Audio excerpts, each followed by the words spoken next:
The following recording is fully owned and/or licensed to Christians for Biblical Equality International. No reproduction shall be made without prior written consent from CBE.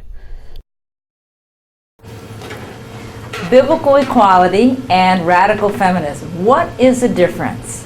When you hear the term feminism, what do you think of? When you hear the term egalitarian, what do you think of?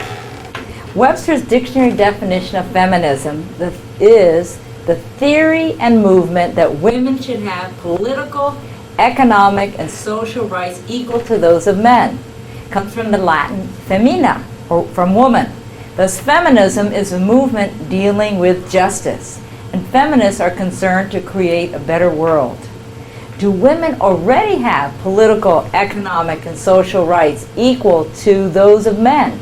And here are some statistics, very briefly, to indicate not yet. In the United States in 1997, women earned 74% of wages earned by men. Half of this wage difference cannot be explained by differences in experience, education, or other legitimate qualifications. In other words, women earn less even when they hold the same occupations as men. College-educated women earned $14,000 less than college-educated men. Although women constituted 50% of the population, only 15% of newspaper front page references are made to women. 10% of corporate officers of Fortune 500 companies are women. Only 3 to 5% of senior positions in the private sector are held by women. However, there's been a slight increase of companies with no women corporate officers. And when women are promoted, especially Black, Hispanic, and Asian American women, they get little mentoring to help with career development. 80% of all women are in staff support roles and remain there. Women are earning more doctorates in the humanities. 48% of candidates are women, but in theology, 19% are women. For example, in the Presbyterian Church, which I'm a member, less than 2% of members and elders prefer a female as their minister. Over 50% of members prefer a male as their minister. In Jamaica, women outnumber men 2 to 1 in the desire to better their lives, but lesser trained men get the jobs. Worldwide, 11% of parliamentary seats are held by women. In the United States, women hold 10.9% of seats in the House of Representatives and 8% of seats in the Senate. Women earn 10% of the world's income, own 1% of the world's land. 2/3 of illiterate persons in the world are women. Now, what is the dictionary meaning of radical? It comes from the Latin radix, or root, or the French radicalis, having roots. And here are 4 definitions in the dictionary. First of all, of or from the root or roots, going to the center, foundation, or source of something, fundamental, basic. Second, favoring fundamental, extreme change, favoring such change of the social structure, very leftist. 3, in botany, coming from the root, and in math, the root of a quantity. The synonyms are entire, complete, primitive, original, essential, extreme, positive, fundamental. I think very different connotations between fundamental and extreme. The question in this issue of justice is the root priority being a woman, or is it being a human? Is the root source atheism or theism or Christianity? Are you a biblical radical or a radical feminist? Susan Miller, in her book Women in Mark's Gospel, writes, a feminist approach to the New Testament critically seeks to discern the ways in which New Testament texts are liberating or restrictive to women. A theological approach aims to place God at the center of the interpretation. It gives priority to faith and the understanding of God, which is able to influence our concept of humanity. In other words, ultimately, if issues of feminism contradict the Bible's reliability, which will be your ultimate authority, the Bible or feminism? Now, if God is truth and love, the two should never contradict each other at the essence of true justice. Who is more just than God? However, movements will sway and develop in ways where the cost of being a disciple of Jesus will be felt at different times. If priority is given to being a woman versus being human, then eventually some women may come to believe that men are not really needed. If the root source is feminism, not the Bible, then some may conclude that the God of the Bible may not be needed.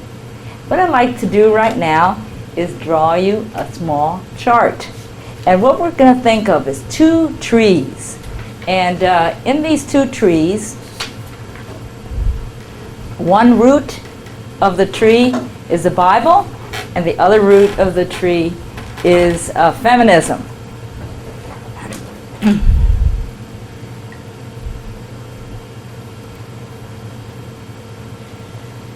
Here is tree number one, and the root is the Bible. And we can say that some of the flowers of that tree would include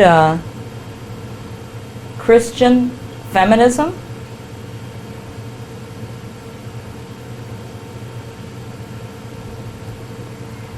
biblical, and under that we would have a biblical feminism,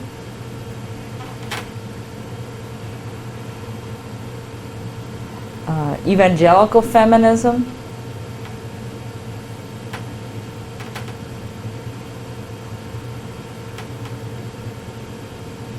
and also liberal feminism that flows from the Bible.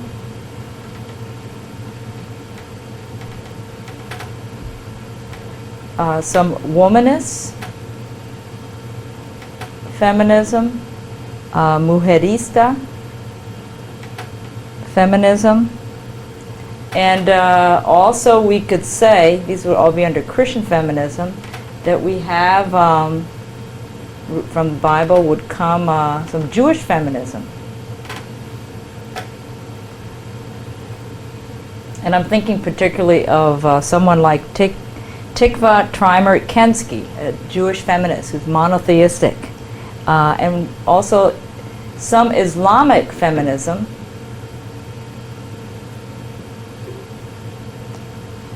For example, Asma Barlas, in her book Believing Women in Islam, ironically uses a lot of the basis of her feminism from Christian feminists.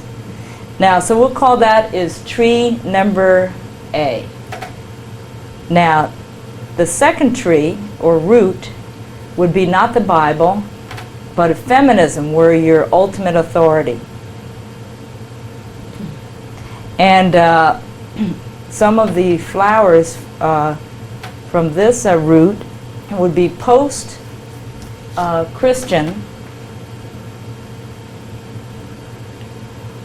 goddess feminism,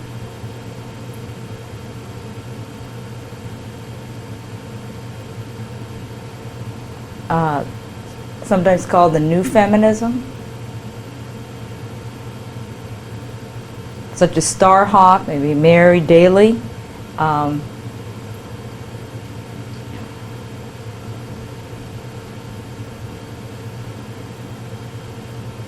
lesbian feminism.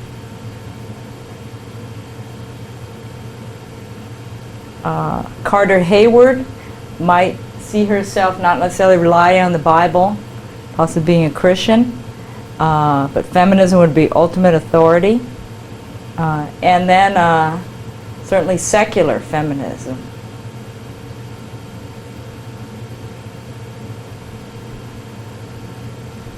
So there would be here a different nature of the ultimate authority. And under secular feminism, a very helpful book is Introducing a Feminist Theology by Anne Clifford. And she divides feminism into four basic types. First of all, liberal feminism, and that is where the social and political rights of women are highlighted, called the first wave of feminism in the 19th to 20th century. Cultural or romantic or reform feminism is like in contrast to the Industrial Revolution, talking about there's a need for some of the womanly qualities, that we need to have more empathy, nurturing qualities from the 19th century. And then socialist or Marxist feminism, highlighting economic rights and wanting to end class divisions from the 19th, 20th century. And then radical feminists, those feminists who emphasize differences between men and women-centered culture, and that all male domination must be eliminated. Many post-Christians she would put in there. The goddess and lesbian would put in there. And then what she said is that the cultural romantic feminism developed in theology into reformist Christian feminist theology with a desire to reform the church, and she called that the second wave. And she would contrast that to, from the radical feminists, develop a revolutionary feminist theology. Now, it's interesting if you think, according to the dictionary meaning of radical, all of them fit as radical in one way or another. If we think radical refers to original, we might include biblical feminists there. If radical refers to extreme, that might include radical feminism. If radical means complete, maybe the socialist or Marxist feminism think they have a complete change. If radical refers to positive, that might be the cultural romantic feminism. Or if you think radical means fundamental, that might be liberal feminism. Now, if we go back to the original chart that I made, and we think of these two basic movements, I call them two trees, A and B. And one where the ultimate authority is the Bible versus the ultimate authority is feminism. They differ on their view of the nature of God. In the first, or A, where the Bible is the authority, God created male and female is crucial. It says in Genesis 1:26 through 27, and God said, let us make Adam, or human, in our image, according to our resemblance, and they will rule over the fish of the sea, and over the birds of the sky, and over the animals, and over all the living things which move upon the earth. And God created the Adam, or human, in his image. In the image of God he created him, a male and a female he created them. The text first states that human is created. Therefore the priority is being human, not female or male. In addition, humans are created in God's image. Both males and females are needed to reflect God's full image. Thus we may also say that God is both masculine and feminine. The God of the Bible is therefore sufficient for all women's and men's needs.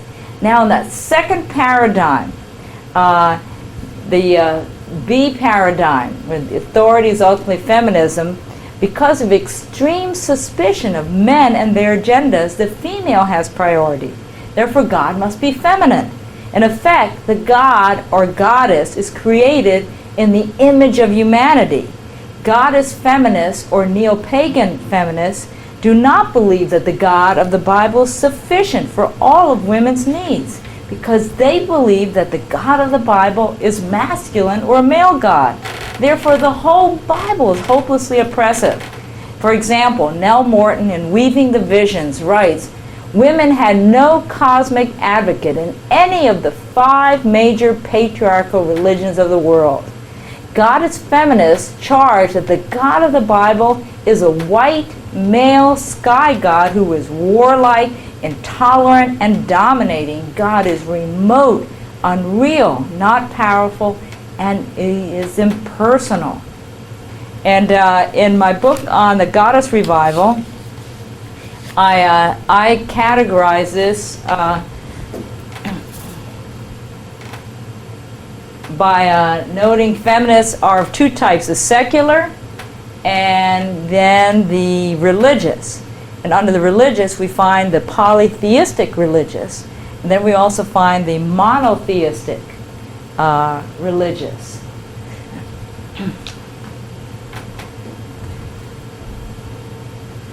So, some Christian feminists find elements of ancient goddesses embedded in the Bible. In effect, they too agree that the God of the Bible is a male God and needs to be supplemented by female deities. And that's because of their view of the nature of the Bible. So, even though these two paradigms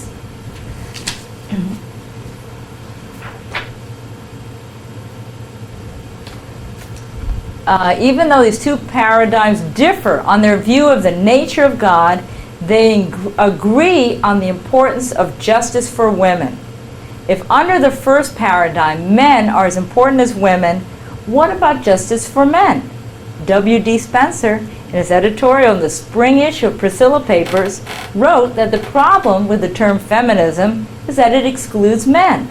Would a man, then, who supports women be a masculinist? And then Stan Gundry, in the same issue of Priscilla Papers, wrote that he prefers the term biblical egalitarian.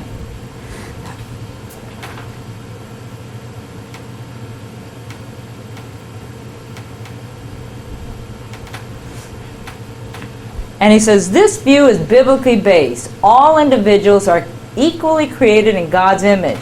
Consequently, they have equal worth, privilege, and opportunity in God's kingdom without reference to gender, ethnicity, or social status. But is equality a biblical concept? Does the term equality ever occur in the Bible? And if you have a Bible, please turn to 2 Corinthians 8, verses 13 through 15. And you'll find there that it does. The Greek term is isotes, which comes from isos. And today's NIV has a nice translation of 2 Corinthians 8, 13 through 15. Our desire is that not that others might be relieved while you are hard pressed, but that there might be equality. At the present time, your plenty will supply what they need, so that in turn, their plenty will supply what you need. The goal is equality. As it is written, the one who gathered much did not have too much. The one who gathered little didn't have too little.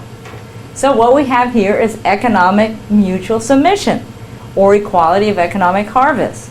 Mutual submission results in equality. Now sometimes people say they don't like the idea of equality because of the example of Jesus. Of course, they're presupposing that Jesus and the Father are equal, but they're now looking at Philippians 2, 6 through 7, where we're told that Jesus, being in very nature God, did not consider equality with God something to be retained. Rather, he emptied himself by taking the very nature of a slave, being made in human likeness. In effect, being assured of his equality with the Father, Jesus was able to become submitted to humanity. The church is to follow Christ's example. Each of us not looking out for our own interests, but also each of us looking out for the interests of others. So here too we find a type of mutual submission. We each respect and further others. It doesn't mean that our individual rights are not important. Mutual submission results in equality of attention. What it means is that others should be advocating for us, and we should be advocating for them. Equality can also be seen in the equal attention God gives to people despite their differences. God literally receives no face. That's literally what the word impartial means in Greek, prosopolemtes. So like in Acts 10, 34 to 35, God treats equally or the same righteous and pious Cornelius, Gentiles and Jews, and the poor and the powerless, as well as the rich and the powerful. And also we see that Romans 2:11, Ephesians 6:9, and Galatians 2:6. While on earth, Jesus got the reputation, even among his enemies, for being impartial. In other words, for not treating the powerful religious and political leaders as better than the common folk, the poor and powerless, in Matthew 22:16. God is never enticed away from justice by nationality, power, or wealth. Why? Because God is spirit and revealed as fully just as well as fully loving. As Moses summarized in Deuteronomy 10:17, "For the Lord your God is God of gods and Lord of lords, the great God, mighty and awesome, who shows no partiality and accepts no bribes. Or the psalmist reminds us, the king is mighty. He loves justice in 99:4. And the Lord will judge the world in righteousness and the peoples with equity in Psalm 98:9. Therefore, the church also should not be partial to the wealthy, the powerful, certain ethnic groups, or to men, because the church has one face, Christ's face. We all wear Christ, according to Galatians 3:27. Whoever is baptized into Christ wears Christ. There's no Jew nor Gentile. There's no slave nor free. There is no male and female, for all of you are one in Christ Jesus. So being one is a key synonym for equality. Now, what about justice to African Americans and Latin Americans? Sadly, white feminists have discriminated against African Americans and sometimes Latin Americans in the very process of promoting feminism. So these groups, African American and Latin Americans, have created new terms too, womanist and mujerista. Societal discrimination has already divided the African American family, so they don't want any more. So womanish versus girlish is a term that Alice Walker highlighted to describe a woman's maturity. First appeared in Color Purple novel and then in other works. Womanist scholars balance liberation of the black woman with the liberation of the black family. They emphasize the survival and the wholeness of an entire family or people, male and female. And sometimes black women already feel liberated from black men, though they don't want to increase that gap. Now, the Spanish term mujerista is a translation of womanist, and it expresses concerns for liberation of the Hispanic woman, but not at the expense of the Hispanic man. We also have feminists from Africa and Asia, China, Korea, Japan, and India. Now, when does Christian feminism begin? Many today state that it began in the early 1970s with writers such as Mary Daly, Betty Friedan, Feminine Mystique. However, Christian feminism as a movement began a whole century earlier. Women such as Angelina and Sarah Grimke began to speak against slavery in the early 1800s. And because they were denounced for speaking before men and women, a decade later also began a women's rights movement, because women, along with men, have the right and duty to promote every righteous cause by every righteous means, and especially in regard to the great subjects of morals and religion. And I'm quoting here from the end of the Goddess Revival.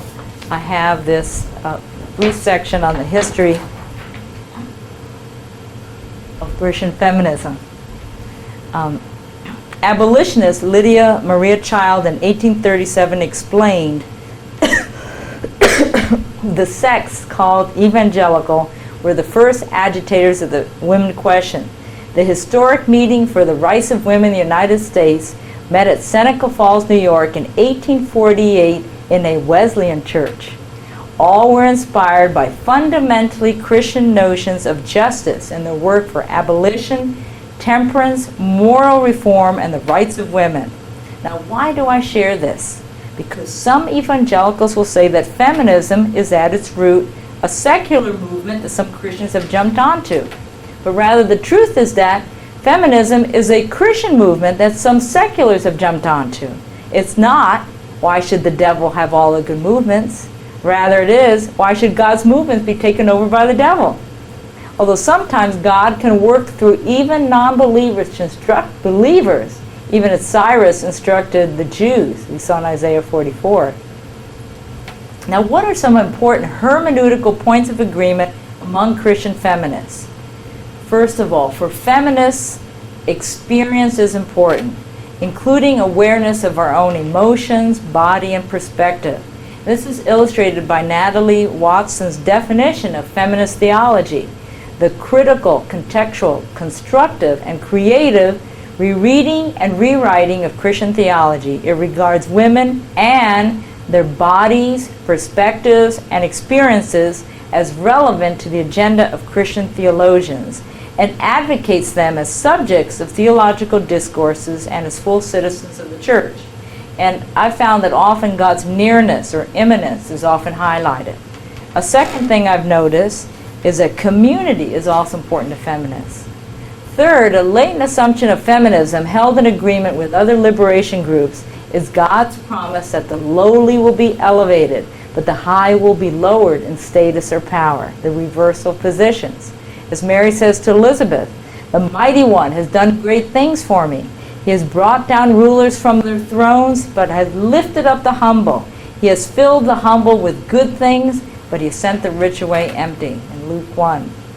Now, fourth, since women tend to be more right-brained than men, possibly why many feminists tend to encourage creativity and the arts. Elizabeth Schuster-Fiorenza calls this the hermeneutics of creative actualization, the active engagement of women in the ongoing biblical story of liberation with the help of historic imagination, artistic recreation, and liturgical ritualization. Now, in contrast, what are some important hermeneutical points of disagreement among Christian feminists? Christian feminists differ in their views of the nature of the Bible, as I've shown before. Now, what is the goal of Bible study? Isn't it to understand the meaning of the Bible in order to obey God? We often quote Paul's advice to Timothy, rightly divide the word of truth in 2 Timothy 2:15. But how do you do that? And I think that we can understand God's message more as we experience more of what it describes.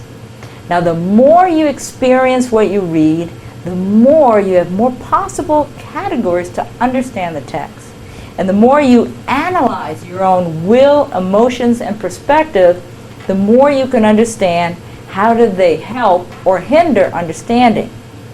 And then the more the original writer and readers, by studying their language and culture, the more you understand the original writer and readers, and here we're looking at the historical grammatical approach, by studying their language and culture and literary and historical situation, the more you can understand the message you read today. Then we can verify our own findings with those of different perspectives who also have experienced God's message. In this way, we participate in a communal approach. So let's take an example. If you have your Bible, you can open it up. What does the context of rightly divide the word of truth tell us about its meaning? As 2 Timothy 2, verse 14 through 17a. And I'll give you a literal translation of the Greek. These things keep reminding people, declaring as if under oath in the presence of God, do not quarrel about words, for it is of no value, for it destroys one's hearing. Spare no effort to present yourself approved to God, a worker with no need to be ashamed. Literally, it says, cutting straight the word of truth. But avoid the godless, foolish talk, for more and more ungodly are increasing, and their words will eat away as gangrene. So what does the literary context tell us about how do you carefully cut the word of truth? So if you look at verse 14, it says, do not quarrel about words. And then verses 14 to 16, don't spend your time in a quarreling that leads to ungodly behavior and destroys people. In other words, for Timothy to rightly divide the word has something to do with the way he uses his own words and the effect his manner of study on his and others' experience. So what does this tell us? Study of the Bible and action and living can never be isolated from one another. Whenever any group has been left out of scholarly biblical interpretation, with their perspective missing, the interpretation of the Bible by the rest becomes either skewed or incomplete or inaccurate or diminished in some way or another. It's the point of feminist criticism. It's one corrective criticism designed to redress the imbalance of men as readers and men as writers. Now, I see three basic approaches among Christian feminists. Those who do not treat all of the Bible as hopelessly oppressive, those are neo-pagan feminists. I am not including those in this category. So how do Christian feminists who treat the Bible some way reliable or authoritative interpret the Bible? First of all, reinterpretation of misunderstood or denigrated texts. Old questions are given new answers. This would include correcting mistranslations.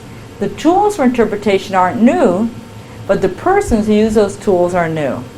Often the authority, even for evangelical scholars, has been the guild or fraternity of scholars.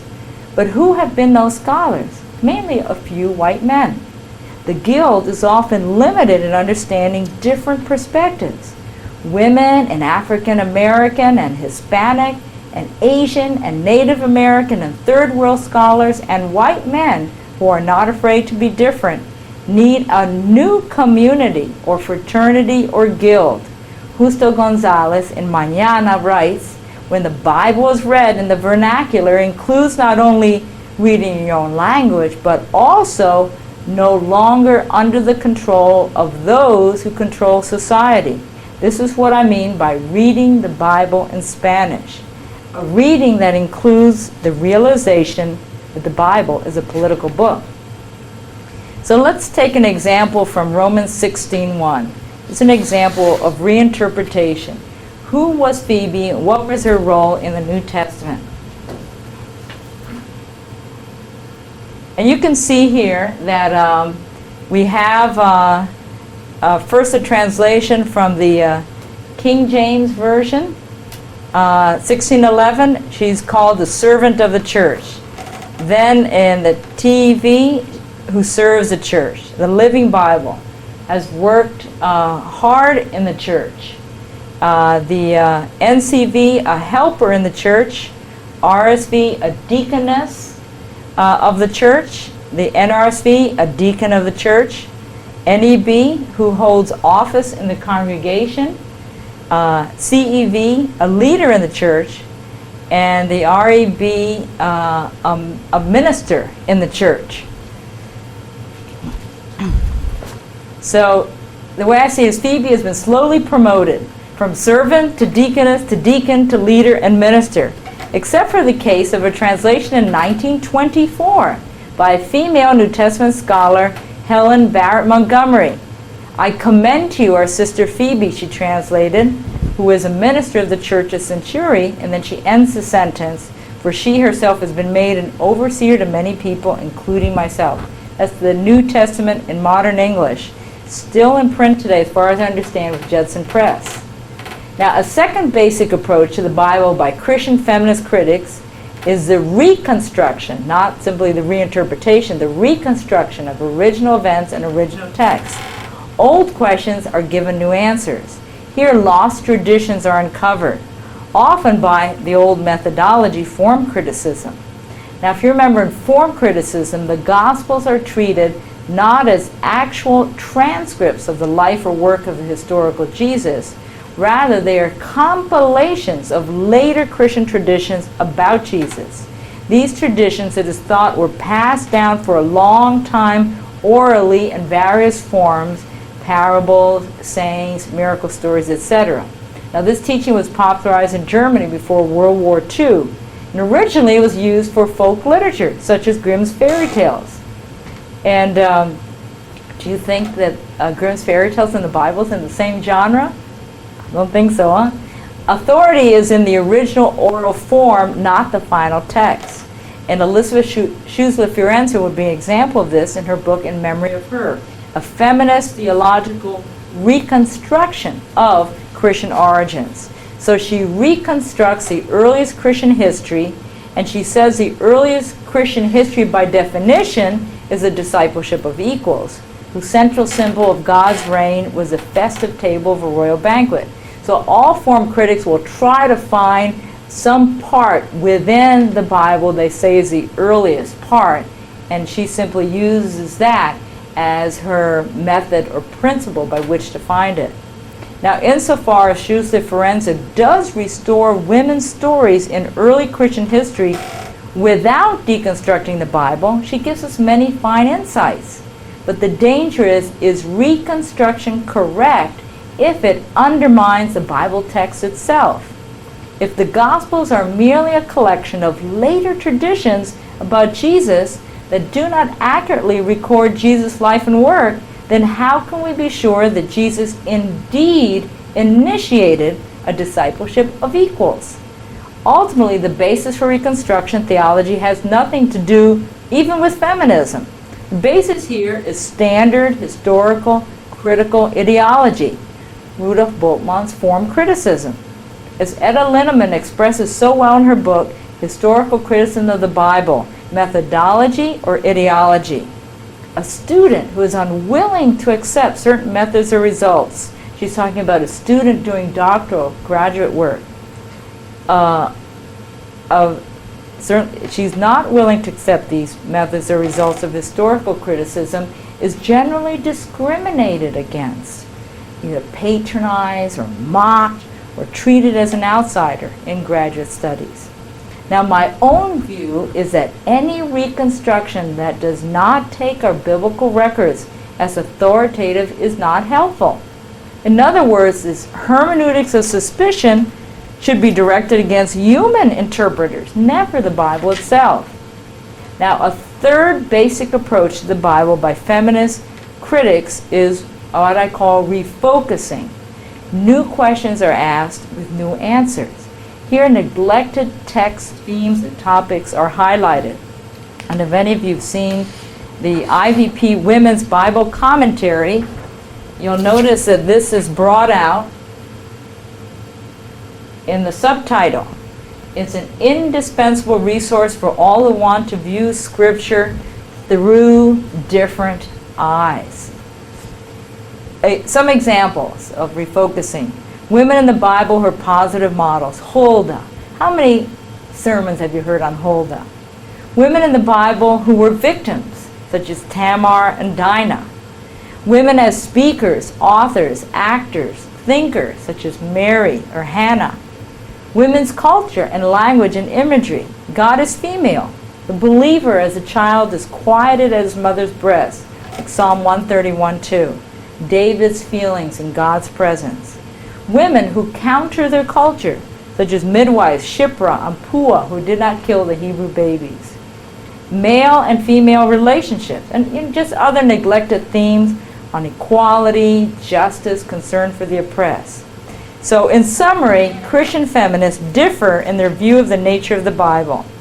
As a biblical feminist or biblical egalitarian, I would find acceptable the use of reinterpretation and refocusing, but not reconstruction of the Bible text, because I've concluded that the Bible is an accurate record of God's authoritative revelations to humans, and therefore a fully reliable basis for our lives today. That's also CBE's view.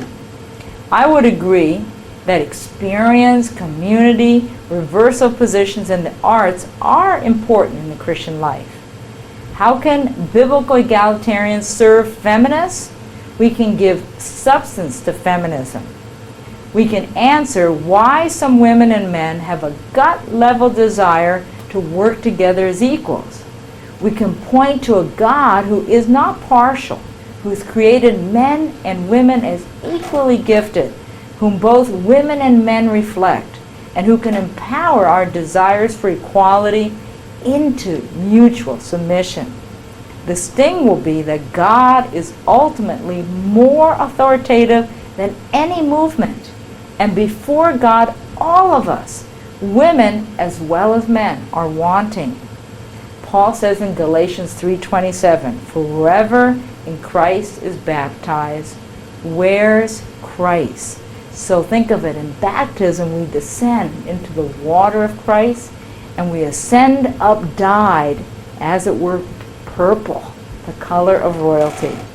Everyone who is baptized in Christ wears Christ. So therefore we should see Christ in one another. How can Christ be limited? How can Christ or Christ's authentic followers want Christ to be oppressed? And let's never forget, as we treat one another in honor to God and as a reflection to the world, that all of us are princes and princesses heir to God's world and God's reign.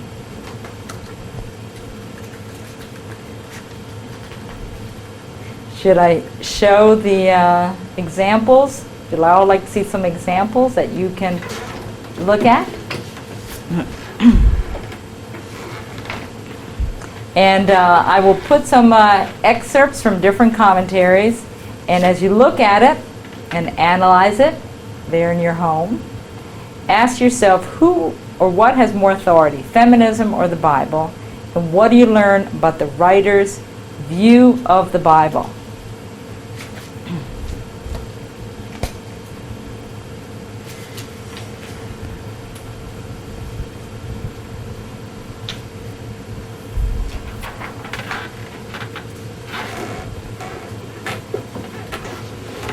We have here two commentaries on the book of Jeremiah, and if we look at the first, it says there that women were excluded from full participation in temple worship, and the predominant Israelite conception of God was masculine. The queen provided them with a female deity who offered them protection and prosperity. And then it concludes that from the perspective of women today, the queen's worshippers of chapter 44 appear in a positive light. They're resourceful, independent women with their own subculture. So, what is the ultimate authority here? Feminism or the Bible? Now, if we look at commentary 2, there we can look at a quote here in the second paragraph. It says there, the worshippers of the Queen of Heaven had worked out an alternate theological explanation for what had happened to Judah during the preceding half-century, one that contradicted the Lord's word through Jeremiah. And this author concludes, this commitment to apostasy and to an alternate theology among the refugees in Egypt demonstrates the need for the book of Jeremiah. So, what has more authority here, God's revelation or feminism? And let's look at example 2. And this is from 2 commentaries on 1 Peter.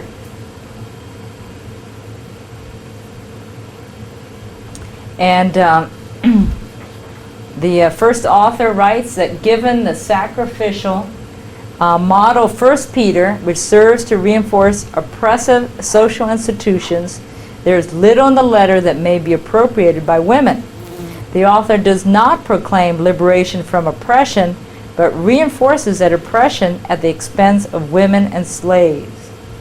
And this author concludes, this legitimization of the ill treatment of women and slaves still functions in our modern context to enhance patriarchal marriage and encourage women to submit to physical punishment from their husbands. The basic message of 1 Peter does not reflect God's liberating word. So what has more authority here? The Bible or feminism? And what is the view of Jesus? And now here is a second commentary. And in this one mentions that passivity on the part of slaves as a means to quote today to women of all ages, children, and elderly people who are being abused is a misappropriation of the message of 1 Peter.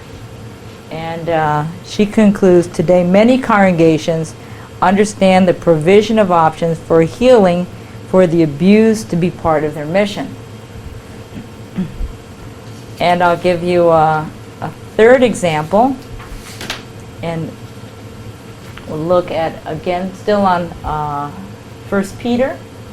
Now looking here at chapter 2, and describing there the image for the Christian life is that a newborn baby, and who has to be nursed on pure spiritual milk in order to grow. And then the last example we have is another commentary, 1 Peter chapter 2, and there describes the same process of the newborn but in more detail, describing and comparing it to the whole nursing process, and concluding that here God is portrayed as a nursing mother, and an image used in the Old Testament.